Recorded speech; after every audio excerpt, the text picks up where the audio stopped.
Well, hello everyone and welcome to this week's Lanzarote news. This is the very last news bulletin of 2024. And we'll be back, of course, next year and next Saturday with the first news bulletin of 2025. Stick with us today. We've got loads of interesting stuff for you, including snow, a new area for people with mobility issues at the airport, a wind farm coming down, the free bus service, and the Brits are no longer the largest foreign community in Lanzarote. And I'll tell you who is when we get to that part of the news. So stick with us to the end for that, but also for the 3 things you could be doing next week if you were here on the island. And it's the most glorious morning here in Lanzarote. I'll just see if I can pan around a little bit, because this is the view that I have when I'm shooting these videos for you. And as you can see, the sky is just that most magnificent Lanzarote blue. And without further ado, let's talk about the news. There was a heavy snowfall on Mount Teide in Tenerife on Christmas Day. And that produced some wonderful images, which were a juxtaposition of people on the beaches of Tenerife enjoying the sunshine and swimming and sunbathing. And in the background behind them, there was Teide covered in snow. For those of you who don't know, Mount Teide is Spain's largest mountain. And it regularly gets covered with snow, but there's a really nice white cap on it at the moment. Just do an online search if you want to see pictures of what it looks like currently.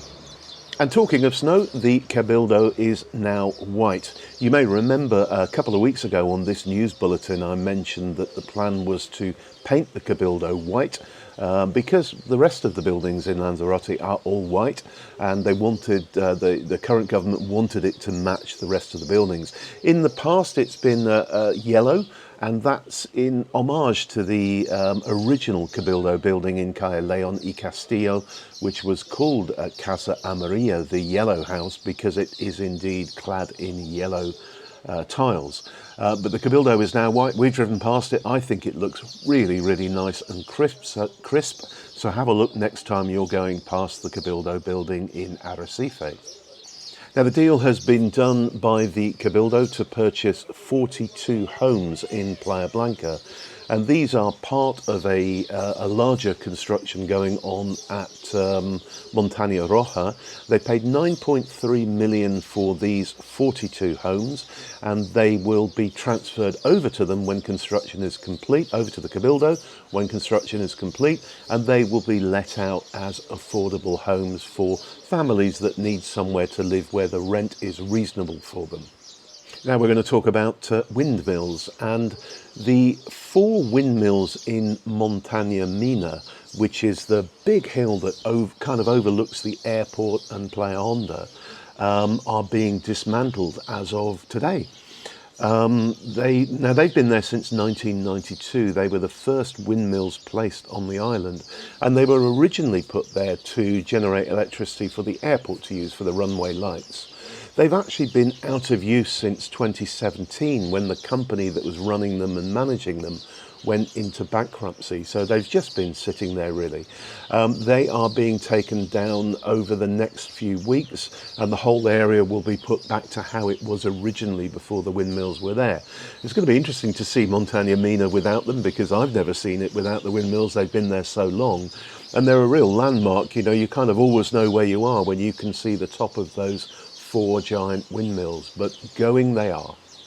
Next up, we're talking about buses, and you may know that in 2024 the bus service for residents of the island was completely free of charge, and it's been announced this week that that will be extended into all of 2025 with a subsidy from central government. The aim behind this, of course, is to get more people onto public transport and fewer cars on the road. The bus company Intercity Bus has a fairly aggressive programme for 2025 where they will be buying a lot more buses. They're already on order, and they will be adding higher frequencies to a lot of the busiest routes. Now, I know that some tourists have had some difficulty finding places on buses, and buses that are full and not stopping because they're already full of passengers. Hopefully that new aggressive programme by Intercity Bus will solve that problem for you, and the bus service should get back to some sense of normality. But that free bus service only applies to residents, of course, not to tourist visitors, who will continue to have to pay either by buying a ticket getting on the bus, or by buying one of the bonos, one of the cards that you can use for frequent travel.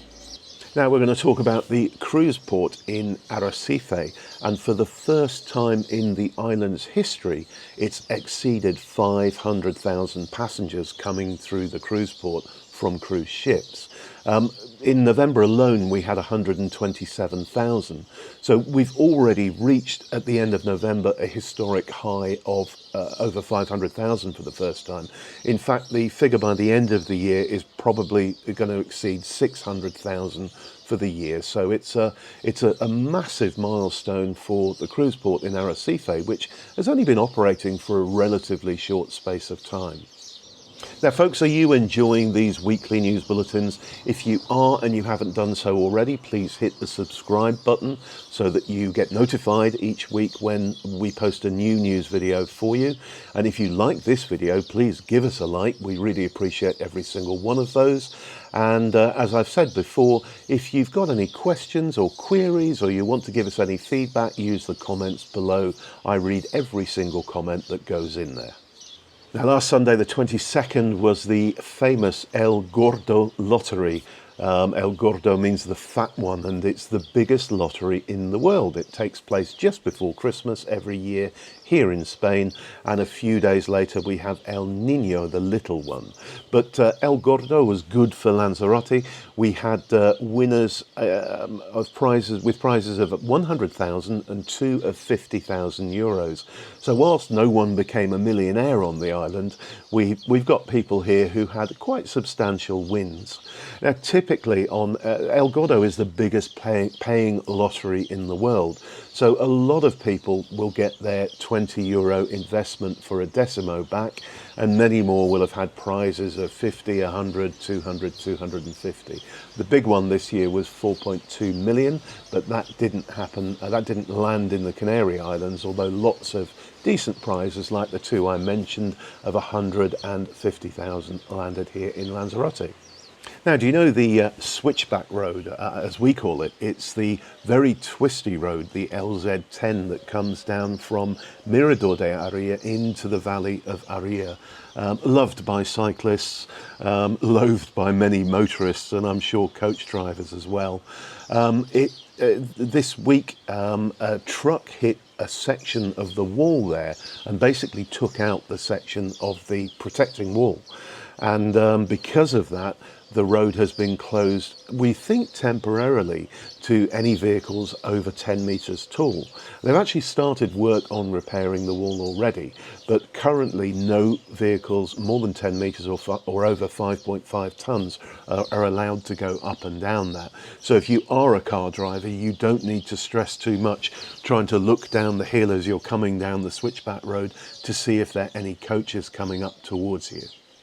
And finally, I mentioned right at the top that the Brits are no longer the biggest foreign community on the island. Now, ever since I've lived here, and that's 25 years now, the British community has been the largest foreign community here in Lanzarote, and around 25% of the population is foreign.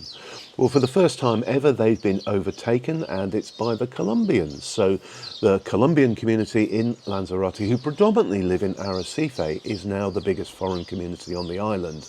They number 7,121. The Brits have dipped to 6,254. In third place are the Italians with 4,317. Then we have the Moroccans, and in fifth place, the Germans. So the Colombians are now the biggest foreign community on the island. And that's it for the news this week. I hope you've enjoyed that. I did ask you to stick around to find out what the 3 things are you should and could be doing if you're on the island next week. So we'll have a few more minutes to explain that to you. Now, the first thing I'm going to tell you to do is to go and visit Navelan in Arrecife, and that is running until the 5th of December. I make no apologies for mentioning it again because I did talk about it in the lead up to Christmas. But we actually went last Monday to Navalan and it is absolutely brilliant. We had a fabulous time. Basically, Navalan have taken over the whole of the car park at the side of Charco San Ginés. They've laid red carpet down. They've got huts selling hot chocolate and churros and all kinds of sweets and interesting things and jewellery and so on. When you get to the end of that line of huts, there is a ho-ho-ho shop where you can buy all kinds of Christmas stuff ranging from jumpers to baubles. And then when you go around the corner, there's a big stage where there are all kinds of events going on every day. There's also the most enormous Ferris wheel there, which runs all day. There are the dancing bulls, which kids love. They get on them and they try and stay on the bull while it's going from side to side. There are lots of other rides, and the atmosphere is just fabulous. I would recommend going down there in an evening, although it is open in the afternoons as well, because the lighting is spectacular. So that's Navalan. You can go anytime between now and the 5th of January, and I highly recommend it. Next up, and this is today, Saturday the 28th, it's the annual Ruta de Coches Clásicos. That's the route of classic cars. Now, I don't know if you know this, but Lanzarote has a really good collection of classic cars. And they're based all over the island. There are some lovely old Jaguars, there are some Morris Minors, there are MGBs, Midgets, Spitfires, some beautiful, beautiful old Mercs, just lots and lots of interesting classic cars. And they get together a couple of times a year and do a run kind of around the island. The best place to go and see them is at the start, which they're doing from Marina Lanzarote and in Arrecife. So if you head down there at 11 o'clock on Saturday the 28th, you'll see all the cars gathered, and you'll be able to walk around them and have a natter with the owners and a decent look inside. From there, they tend to do a route that takes them pretty much all the way around the island. So wherever you are, if you can't make it down to Marina Lanzarote, you can head out anywhere on the island and you're likely to catch them at some point. And finally, for something to do next week if you're on the island, this is New Year's Eve, Tuesday the 31st, and I would recommend you go down to Arrecife and join in with the San Silvestre run. This is an annual run. We've done it several times over the years. It's only 5k and it takes you around the Charco San Ginés. You don't need to run it. I mean, you know, there are some proper runners there who will go for it, but most of the people go along just to enjoy the run. A lot of people walk it. Many people wear fancy dress, and the atmosphere is fantastic. If you don't even fancy entering it for the walk, go down anyway to watch it and enjoy it, and perhaps sit in one of the cafeterias or bars around the outside of Charco San Ginés to watch the runners and walkers going round and hear the laughter and the joy as they celebrate this annual end of the year fitness run.